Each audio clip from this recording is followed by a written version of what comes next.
अखण्डमण्डलाकारं व्यापत येन चराचरं तत्पदं दर्शितं येन तस्मै श्री गुरुवे नमः। आज मैं धन्य धन्य अति यद्यपि सब गुणहीन निज जन जान के राम मोहि संत समागम दीन। प्रेम से बोलिए श्री सद्गुरुदेव भगवान की जय। आदि शक्ति जगत जननी जगदम्बे माता जी की जय। हृदय सम्राट श्री भोले जी महाराज की जय। परम पूज्य करुणामय माता श्री मंगला जी की जय। परम पूज्य श्री सांख्य जी महाराज की जय। कुल साचे दरबार की जय। सत्य सनातन धर्म की जय। मंचासीन पूज्य महात्मा जी, उपस्थित देवी स्वरूप माताओं बहनों, आत्महितैषी मेरे बुजुर्ग, आप लोग भजनों का आनंद ले रहे थे, भजनों को सुन रहे थे। अब मुझे भी अवसर मिला है कि दो शब्द आपके सामने रखूं। वैसे आज 6 अप्रैल है, ये मातृशक्ति जयंती के रूप में हम लोग मनाते हैं।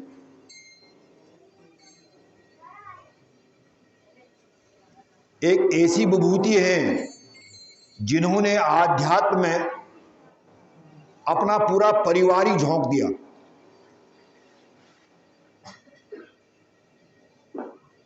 आज वो शरीर से हमारे बीच में नहीं है, लेकिन ये जितनी भी ये जो बेल है, ये सब उन्हीं की देन है।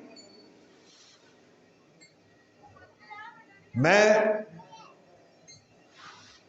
उनसे बहुत करीब में रहता था, काफ़ी बातें करी हैं, काफ़ी उनको नज़दीक से समझा है। और जब हम हरिद्वार में या दिल्ली में या कभी भी जाते थे तो हम तो बहुत अपनी ट्रेन बसों के लिए बहुत जल्दी उठते थे, तो देखते थे जब अपना बैग लेके आते थे माताजी मानसरोवर के ऊपर खड़ी मिलती थी। 5:30 बजे 6 बजे का टाइम होता था, तो मेरे को ताजुब होता था कि रात भर सोती भी होंगी नहीं सोती होंगी। भक्तों से इतना उनको प्रेम था। और वास्तव में भगवान और भक्ति के बीच में प्रेम का ही संबंध होता है। प्रेम भी 2 किस्म के होते हैं। एक होता है जिस्मानी प्रेम, शारीरिक प्रेम, उसको हम वो प्रेम नहीं है। एक होता है आत्मिक का प्रेम, आत्मा से प्रेम। और आध्यात्म आत्मा का ही प्रेम सिखाता है। तो जयंती मनाने के लिए इकट्ठे हुए हैं। कोशिश करनी चाहिए हम कुछ न कुछ यहाँ से प्रसाद के रूप में विचारों को सजोएं और समझने की कोशिश करें। विचार बहुत दिए जाते हैं,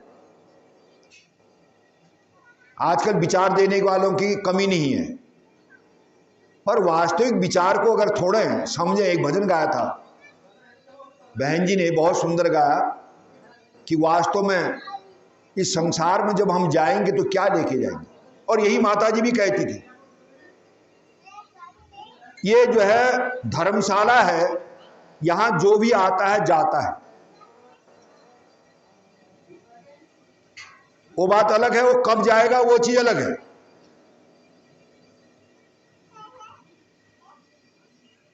पर जाएगा जरूर। आया है सो जाएगा, राजा रंक फकीर एक चढ़ चढ़ा सिंहासन, एक बाद आ जाए जन्म। अब आना और जाना ही अगर काम है तो फिर मनुष्य शरीर लेने का अर्थ क्या रह जाता है।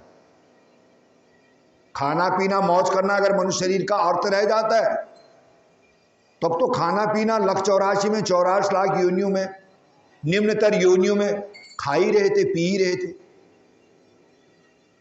सब कुछ हो रहा था। आप चारों तरफ जाते हैं, काश्तकार लोग हैं, कृषक लोग हैं, भैंस गाय भी आपने पाले हैं। आप जब इधर उधर जाते होंगे तो जंगलों में आपने जो है तमाम जानवरों को देखा, बंदरों को देखा, तमाम चीजें देखी। वो भी अपने बच्चों से उतना ही प्रेम करते हैं जितना हम करते हैं, उतनी ही चिंता रहती है जितनी चिंता हमको रहती है। और आज को टीवी का जमाना है, बड़े बड़े जानवरों के बारे में हम देखते हैं। हाथी का बच्चा अगर छूट जाए तो हथनी जो है उसकी मां आगे बढ़ती नहीं है जब तक बच्चा ना आ जाए। क्या है? और हम भी यही कर रहे हैं। तो फिर हम मनुष्य किस बात के लिए हुए? और मेरे को तो बड़ी हंसी आती है कभी कभी कि वास्तव में हमसे अच्छे अगर मैं समझूं तो जानवर अच्छा समझता हूं। अपना खाता है, पीता है, अपने बच्चे के लिए भी देखता है, इधर उधर से लाता है, और उसके बाद आराम से जो है चार पैरों को जो है आराम से करके अपना सो जाता है, कोई फिक्र नहीं उसको। वास्तव में हनुमान चालीसा को उसने ही पढ़ा है। सब सुख लहे तेरी सरना, सब सुख लहे तेरी सरना, तुम रक्षक तू काहू को डरना। अगर जब तेरी शरण में अगर आ जाएंगे, हनुमान चालीसा में पढ़ते हैं सब सुख लहे तेरी शरण, तेरी शरण में अगर आ जाएंगे तो फिर काहू से डरना, किससे डरना। और वास्तव में वो परमात्मा के शरण में होते हैं, और ये परमात्मा ही हम सबको जो है देने वाला है।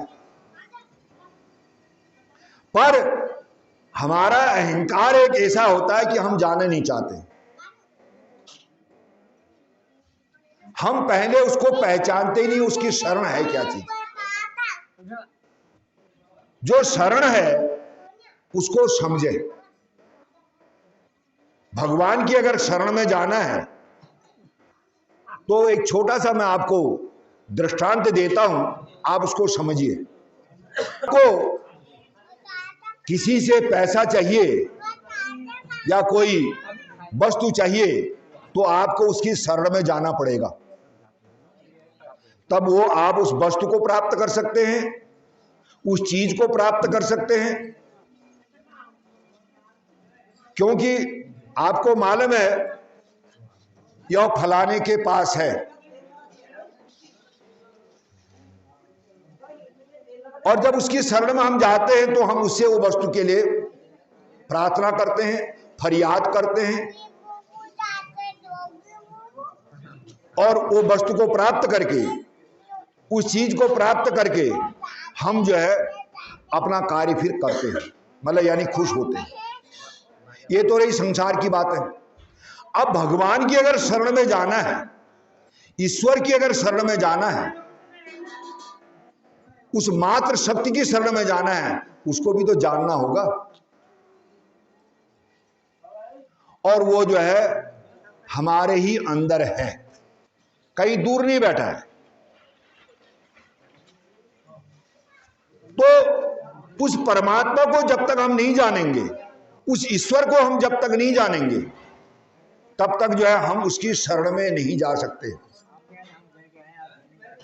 चाहे हम कितनी ही प्रार्थना कर लें, चाहे हम कुछ भी कह लें, शरणागत का मतलब समझने का मतलब यह है कि उसकी शरण में जाना, उसकी जो है छत्र छाया अपने ऊपर बनाना। एक बच्चा होता है, अपने माँ बाप की शरण में होता है कि उसको पता है उसके माँ बाप जो है खाना पीना सोना हर कोई चीज की व्यवस्था वो करते हैं। तो ऐसे ही जो परमात्मा हमारे अंदर छुपे हुए हैं, उसको हम जो है जाने, और जानने के बाद उसकी शरण का फिर जो हमको तब पता चलेगा। लेकिन हमें फुर्सत नहीं है सांसारिक धंधों से। संसार के धंधे तो हो ही रहे, ये तो करने ही पड़ेंगे। संसार के धंधे के साथ साथ में एक धंधा, एक कर्म जो है परमात्मा से जुड़ने का भी है, मनुष्य शरीर लेने के बाद, अगर मनुष्य शरीर है तो। यहां पर काश्तकार लोग रहते, घंटी इनने लगा रखी है, और प्याज कौन खाएगा? बंदर। गेहूं लगा रखे और गेहूं कौन खाएगा? बंदर। टमाटर लगाए, टमाटर कौन खाता है? बंदर। पेट की उदर पूर्ति के लिए इतनी चिंता उसको है, उदर पूर्ति के लिए। और यहां पर केला लगा है आश्रम के बाहर। एक दिन केला मैं भी खा रहा, तो महात्मा जी घर आ रहे हैं, तो बंदर का है, तुम कहां खा रहे हो? लो, वो अपना हक से जाता है वो बंदर उसमें। यही हक हम भी जता रहे हैं इस संसार में कि हमारा है, और लास्ट में जो है खाली हाथ जाते हैं। और कभी हमने विचारा नहीं इसको। आप मेरे को एक दृष्टांत याद आया, बड़े ध्यान से सुनिए। सिद्धार्थ का नाम आपने सुना होगा। उनके एक राजा के पुत्र थे सिद्धार्थ, जो भगवान बुद्ध को, जो आजकल आप भगवान बुद्ध की फोटो जो घर में रखते हैं, कैलेंडर लगाते हैं, इनका जो बचपन का नाम था सिद्धार्थ। और राजा इनके पिता थे, राजा के पुत्र थे। और जब कुंडली इनकी दिखाई पंडित जी को, तो पंडित जी ने कहा या तो ये राजा बनेगा या ये बैरागी बनेगा। अब मैं आपसे प्रश्न पूछता हूं, अगर कोई हमसे यहां पर पंडित जी हमारे बच्चों के बारे में कहें, कितने आदमी है? हाथ खड़ा कर दो जो अपने बच्चे को जो है फकीर और बैरागी ऐसा बना दे। कोई हाथ खड़ा कर दो। एक नहीं चाहेगा, एक नहीं चाहेगा। वहां दृष्टांत तो वहां का दे रहा हूं, लेकिन मैं यहां भी दृष्टांत को समझा रहा हूं। कोई नहीं चाहेगा कि हमारा बच्चा जो है बैरागी बने, सन्यासी बने। और राजा ने भी, वो सिद्धार्थ के पिता ने भी नहीं चाहा। तो सिद्धार्थ की कस्टडी बढ़ा दी गई कि ये जो है राजभवन से बाहर न निकले। राजभवन से अगर बाहर निकल गया तो कहीं कुछ सुन लेगा, बातों को, कुछ चर्चाओं को सुन लेगा, तो हो सकता, मन ही तो है, मन बड़ा चंचल होता है। ये मन कभी जो है, मन कभी, इसकी तो तरंगे उड़ती है, मन की तरंगे। कभी कभी जो है किसी लोगों का बैराग, थोड़ा सा दुख पर, यह है भल बैराग ने घर छोड़ छाड़ देने, आराम भगवान भजन करनी कह देते हैं ना। तो सिद्धार्थ को जब एक दिन सिद्धार्थ ने कहा अपने जो नौकर सेवकों से, भाई ये मेरे को कस्टडी में तो आप रखते हो, बहुत अच्छी बात है, लेकिन अब जरा शाम का समय थोड़ा घूम लेते हैं। राजकुमार की आज्ञा थी, और राजकुमार को लेकर के उनके सेवक उस राजभवन से जब बाहर गए, तो जो है सिद्धार्थ देखते हैं कि एक जो है बूढ़ा जो है लाठी टेक करके जा रहा था। सिद्धार्थ ने कहा रुको रुको रुको रुको, अपने सेवक से पूछा ये क्या दशा, ये क्या है? बोला महाराज ये तो होना ही है, एक दिन तुम्हारा भी यही होगा, मेरा भी, हमारा भी यही होगा। ये शरीर की अवस्थाएं हैं।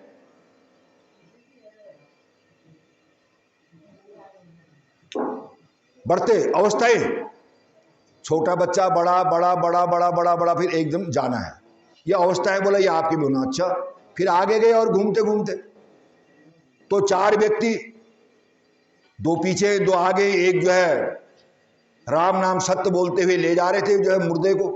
बोला रुको रुको रुको, बोला ये क्या है? बोला महाराज एक दिन आपके साथ भी यही होना है, हमारे साथ भी यही होना है। तब जो है उनका दिमाग जो है वहां से चेंज हो गया। उनका ये छोटे से समय के लिए हम क्यों आए हैं? ये मनुष्य शरीर लेकर के हम क्या करेंगे यहाँ पर? खाने के लिए खा तो हम, मैंने आपको बताया ना पूरी लक्ष्य साथ जानवरों की कहानी सुना दी आपको, खा ही रहे थे। इससे पूर्व भी कोई जन्म हुआ होगा।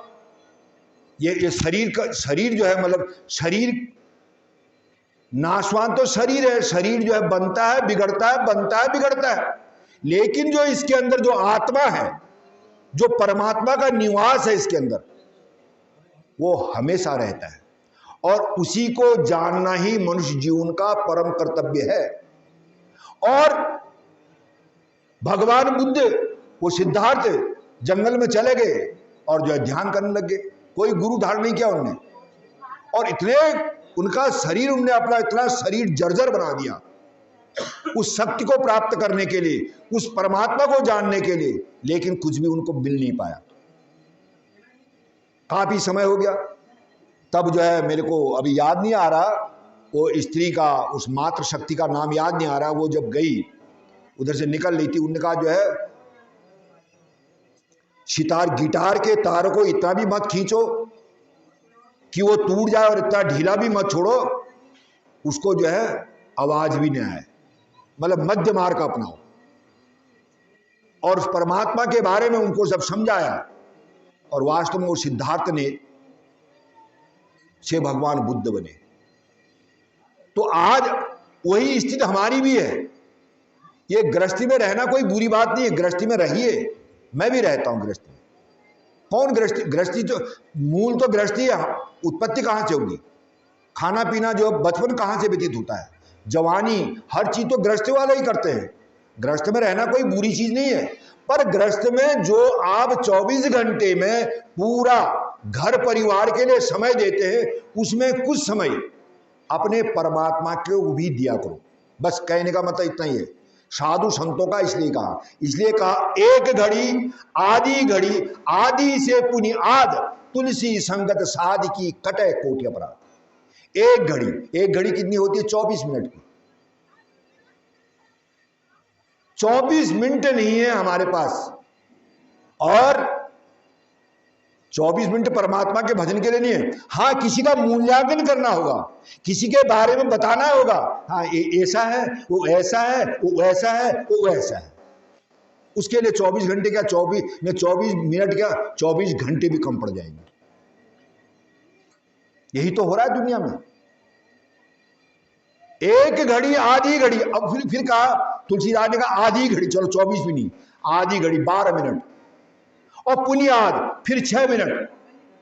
6 मिनट आप अपने परमात्मा, अपने बनाने वाले के साथ जुड़िए।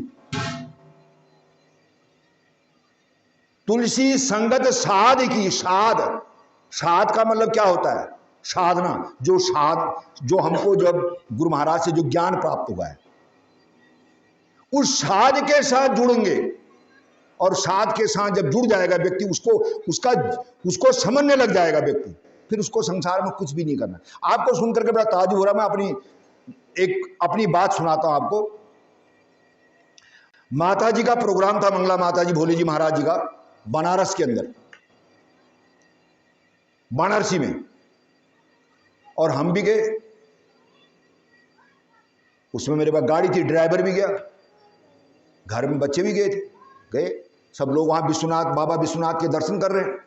और हमसे भी कहा, मैंने कहा को विश्वनाथ के दर्शन करना, सारा विश्वनाथ तो मेरे गुरु महाराज बैठे हुए हैं, सारा विश्व तो मैं इनके अंदर देख रहा हूं। अभी भी वो ड्राइवर जो है साक्षी है, वो बोला आप नहीं करते तो मैं भी नहीं करता। मैंने काहे को भीड़ भाड़ में काहे को जाना हो रहा है, भजन करो। विश्वनाथ का मतलब है जो विश्व को बनाने वाला। नाथ माने होता है स्वामी, विश्व को बनाने वाला, ये शरीर को बनाने वाला। ये शरीर किसने बना रखा है? कभी सोचा? मकान बनाने वाले की बड़ी तारीफ होती है, आम का जो है वो उसकी बड़ी तारीफ हो रही है, पर इस शरीर बनाने वाले की कोई तारीफ नहीं। इसलिए सत्संग के मर्म को ही समझना पड़ता है। सत्संग कोई किस्सा कहानी सुनाने की चीज नहीं है। इसके मर्म को जब तक हम समझेंगे नहीं, तब तक हमको जो है चीज समझ में आती नहीं। इसलिए मेरा जो है बार बार यही प्रयास रहता है। किसी को मेरी भाषा अच्छी नहीं लग सकती होगी, किसी को मेरी शैली अच्छी नहीं लग सकती होगी, वो बात अलग है, अपना अपना ढंग होता है। पर बशर्ते आपको क्या अच्छा लगता है, ये आपको समझना है। किससे में हमारा कल्याण होगा? अपना कल्याण करना है ना। मैं जैसा हूं वैसे ही हो रहा है उन लोगों को। भाई मैंने जो खोना था सो खो दिया। मैं आपको अपनी बात बता दूं, मैंने जो खोना था सो खो दिया। अब मेरे को पाने की कोई लालसा है नहीं। सीधी सी बात कर रहा हूं। जीवन के 63 साल खोल दिए हैं। अब तो आ नहीं सकते पंडित जी, आ सकते हैं? 63 साल खो दिए। 11 तारीख को अभी जो है मेरा जो है 64 में प्रवेश करूंगा, खो दिए। और कुछ अब लालसा है नहीं कि भाई तू ये मिल जाए, ये मिल जाए। अब कोई मेरा बने या न बने, कोई मतलब कोई वो नहीं। बस केवल मेरा परमात्मा से संबंध है, गुरु महाराज से संबंध है, वो अपना बना रहना चाहिए। उसी के लिए जो है हम लोग आरती करते हैं, उसी के लिए हम कहते हैं हे प्रभु हमको अपने चरणों में हमेशा लगा दो। अब तक तो निभाया, आगे भी निभा देना। आज तक तो निभा दिया, आगे भी निभा देना। पर लोग समझेंगे नहीं इसको, फिर भी मंदिरों में जाएंगे। जाइए मंदिर में, जाना कोई बुरे, पूछिए। मैं पिछली बार उदाहरण दे रहा था अपने पंडित जी को, वही उदाहरण फिर देता हूं। मैंने पंडित जी ऐसा है, घर तो मैं आपका जानता हूं कि कहां पर है, लेकिन मैं आपको एक उदाहरण के दे रहा हूं कि मैं किसी मंदिर में जाके खड़ा होकर के मंदिर के अंदर भगवान जिसको कहते हैं, जिसकी आप आरती करते हैं, पत्थर हो चाहे जो भी हो, उसे मैं कहूंगा, वहां से कहूं कि फलाने पंडित जी का घर कहां पर है, वो मेरे को बताएगा? बताएगा? अरे जरा जोर से बोल दो, बताएगा? नहीं बताएगा। और वहां पर अगर 6 साल का बच्चा, 5 साल का बच्चा अगर हो खड़ा, और उस बच्चे से हम पूछूंगा पंडित जी का घर कहाँ, वो बोलेगा आप ऐसे जाना और ऐसे मुड़ करके फिर उनके घर चले जाना। अब देखा जाए तो कौन बड़ा भगवान हुआ वहां पर? देखा जाए कौन हुआ भगवान? बच्चा हुआ। तभी कहा तेरा साईं तुझ में, जाग सके तो जाग, जो तिलमाही तेल है जो चकमक में आग। तेरा बनाने वाला, तेरा रचने वाला, तेरा जीवन चलाने वाला, वो तो तेरे अंदर है। पर हम कर्म करेंगे नहीं तो कैसे प्राप्त होगा? और बिगर कर्म किए हुए कोई भी चीज की प्राप्ति हुई नहीं आज तक। अगर हुई होती बिगर कर्म किए हुए कोई चीज की प्राप्ति, तो भगवान कृष्ण अर्जुन से कहते तू लड़ाई मत लड़, किसी पेड़ के नीचे बैठ जा, दरखत के नीचे, वहां पर पद्मासन लगा करके मेरा भजन कर। ऐसा नहीं कहा उन्होंने। उन्होंने कहा लड़ना पड़ेगा तेरे को, मैं तो केवल तेरा रथ हाँकूंगा और कोई काम नहीं। हमारा भी वही रथ हाँक रहा है, अंदर बैठ करके, अंदर बैठ के रथ ही तो हाँक रहा है। और ये जो है शरीर जहां को रथ हाँकता है, अगर हमारी आत्मबुद्धि होगी, हमने भजन चिंतन किया होगा, हमारी बुद्धि आत्म होती है, और अगर भजन चिंतन नहीं किया, यही बुद्धि जो है मन की तरफ चल जाती है। और मन का क्या काम है? 5 कर्मेंद्रिय, 5 ज्ञानेंद्रिय, इंद्रियों को खुश करना, बस। इंद्रियों को खुश करने, मन का काम है इंद्रियों को खुश करना। और जो इंद्रियों को खुश करेगा, जो इंद्रियों को खुश करेगा, वो क्या हमको कौन सी, क्या हमारा उद्धार कर सकता है? आरती में क्या कहा? तुम हो एक अगोचर सबके प्राणपति। तुम अगोचर हो, इंद्रियों से इंद्रियातीत हो, इंद्रियों से प्राप्त नहीं किया जा सकता है। तुम हो एक अगोचर। अगोचर माने होता है इंद्रियों, इंद्रियों से प्राप्त नहीं हो सकती हो। सबके प्राणपति, सबके प्राणों को चलाने वाले, प्राणों के पति हो। अब हमारे प्राणों को कौन चला रहा है? ऐसा प्राणपति हमारे अंदर बैठे हुए हैं। और इस प्राणपति को न जानना, न समझना ही सबसे बड़ी मूर्खता है। मनुष्य जीवन का परम कर्तव्य इस प्राणपति से जो है दोस्ती करना, इससे मित्रता करना, इसको अपना अंग संग रखना, और इसके लिए 2 मिनट 4 मिनट आधी घड़ी पुण्य आज ये जो भी मिल जाता है उसके साथ बैठना। और बैठने के लिए तन थिर मन थिर, तन को स्थिर करना। मैं देखता हूँ, खैर बुजुर्ग है, मैं थोड़ा सा मैं कह देता हूँ तो लोगों को वही बात बुरी लग जाती है। मैंने सुनता रहता हूँ, मैं कान तो मेरे पास भी है, फर्क कुछ नहीं पड़ता है। अब वो सहारा लेते हैं। अब ये रीढ़ की हड्डी तो सीधी होती नहीं, पर मैं आपको बता दूं, जब तक ये रीढ़ की हड्डी सीधी नहीं होकर के आप नहीं बैठेंगे ध्यान में, तब तक आनंद आएगा ही नहीं। क्यों? क्योंकि इस रीढ़ की हड्डी के अंदर होती है सुषुम्ना नाड़ी, जो कुंडलिनी से लेकर के सहस्त्रार तक जाती है। यहां से सहस्त्रार तक जाती है, वो नाड़ी ऐसी होती है। और वो नाड़ी जब वहां से जाती है, उसके अंदर से सीधे सीधे जो है उसका ध्यान बनकर के तब प्रकाश स्वरूप देखता है। ये बहुत रहस्यमय है चीजें। इसलिए जो कहते हैं कि जो है जब बैठाते हैं, जब आपको जिसको उपदेश करवाया, जिसको उपदेश हुआ होगा, मैं उसकी बात कर रहा हूं, उससे कहा होगा ये रीढ़ की हड्डी को सीधी रखना, और ये गिरवा भी सीधी, ये भी सीधी होनी चाहिए, और ध्यान करने ये बताया होगा। क्यों? अरे जब आप गेहूं काटने के लिए सो नहीं सकते हो, उसके लिए दराती लेकर के बिल्कुल टगाटग रहते हो, टमाटर तोड़ने के लिए आपको आसन लगाना पड़ता है उस ढंग का, हर चीज के लिए, तो जो है इसके लिए भी तो कुछ न कुछ तरीका होगा ना। तो यही चीज संतों के पास समझने को मिलता है। बाकी जो है ये तो आश्रम जो है माता जी ने हमारे ऊपर इतनी दया और इतनी कृपा कर रखी है कि इतना सुंदर जो है आश्रम बना के हमको दे रखा है। केवल हम अपना उद्धार करें, अपना पूछे। ये जरूरी नहीं है कि मैं ये नहीं कह रहा हूं कि मेरे से पूछो या महात्मा जी से पूछो। इसके जो बीच में बैठे मेरे से भी अच्छे अच्छे लोग हो सकते हैं, अच्छे अच्छे समझदार हो सकते हैं। कोई मेरे चेहरे पर यहीं पर थोड़ा लिख रखा आप भी बहुत अच्छे हैं, हो सकते हैं, क्यों नहीं हो सकते। पता नहीं कौन इंसान कहां तक पहुंचा है, कहां तक की यात्रा कर रखी है। तो अंतर जगत की यात्रा है, ये बाहर जगत की नहीं। बाहर जगत की यात्रा दिखती है, अंतर जगत की यात्रा दिखती नहीं है। वही साधक ही जान सकता है मैं कहां तक पहुंचा हूं। तो इसलिए मैं आपसे ज्यादा न कहते हुए, आप मातृ जयंती है, मातृ शक्ति जयंती, माता जी ने भी अपना जीवन में बहुत कुछ और कर सकते थे। उनने भी जो है हमारे लिए जो है माता जी ने इतना सब कुछ किया। और उनका तो जो है मंगला माता जी के ऊपर तो बरद हस्त था, हमें पता है। भोले जी महाराज के प्रति जो है उनका बरद हस्त था। और जब उनने शरीर छोड़ा था तो माता मंगला जी के गोद में छोड़ा था। ये थी उनकी प्रेम।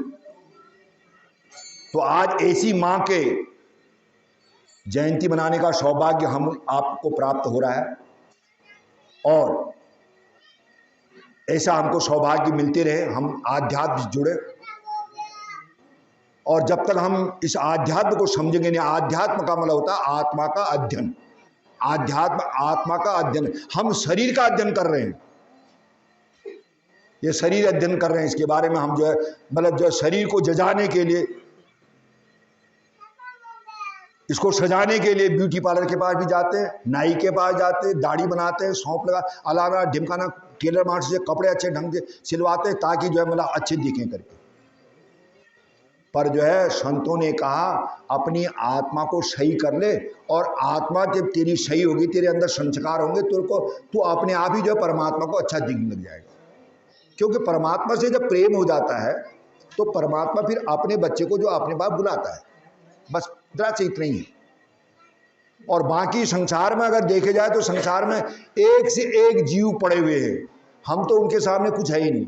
किसी के पास जो है लाखों रुपया है, किसी के करोड़ों है, किसी के पास एक मकान है, किसी के पास 10 मकान है, जमीन है। जब किस के साथ बराबरी करें, किसी के साथ बराबरी हो नहीं सकती। हमारे अगर बराबरी हमको करनी है, हम अपने परमात्मा अपने बनाने वाले के बीच में पास बैठे और बैठ करके उनको हम प्राप्त करना की कोशिश करें।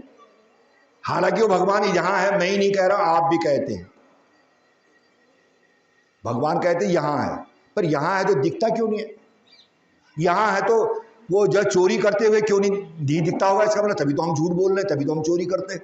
हम सोचते हैं शायद भगवान अब यहाँ है ही नहीं, वो तो जो है वो मंदिर में बैठा होगा वहां पर। और भक्त कहेंगे अरे भगवान यहाँ बैठा है। माचिस की डिब्बी में आग होती है, सब जानते हैं। अगर माचिस की डिब्बी को जेब में रख दे तो आग लगती है? नहीं लगती है। आग कब लगेगी? जब तक हम माचिस में रगड़ेंगे नहीं तिल्ली को। ऐसे ही प्रेम ते प्रकट होई मैं जाना, तो ऐसे ही उस परमात्मा से हम प्रेम से, जो परमात्मा जो हमको ज्ञान दिया है, सांसों की कर सुमरणी अजपा को कर जाप, यही ब्रह्म तत्व सार है, नाम आपो आप। ये सांसों का जो आना और जाना हो रहा है, इसके अंदर वो परमात्मा का जो पावन नाम छुपा है, जिसके लिए कहा सुमेर पवन सुत पावन नामो अपने बसकर राखे राम। इसी नाम को, इसे पावन माने पवित्र, ये नाम जो है पवित्र करता, पावन करता, खुशबू आती से, ये आनंदमय है। यही आनंद को अगर हम प्राप्त करना चाहें तब तो जीवन धन्य है। और वहाँ की जो है धुन रे धुन, अपनी धुन पराई धुन का पाप। ये तो मेरी धुन की बात थी, मैंने आपके सामने अपने विचार रखे। और आपको कैसे लगे, या आप अच्छे लगे तो स्वीकार करना, अपने जीवन में उतारना। अच्छे न लगे हो कोई बात नहीं, इसको यहीं टटका देना, जैसे आए थे वैसे ही चले जाना। आपका बहुत बहुत धन्यवाद, आपने मेरे को प्रेम से सुना। एक बार जोर से जयकारा लगा दीजिए। आगे फिर पूज्य महात्मा जी के विचारों को सुनिए आप।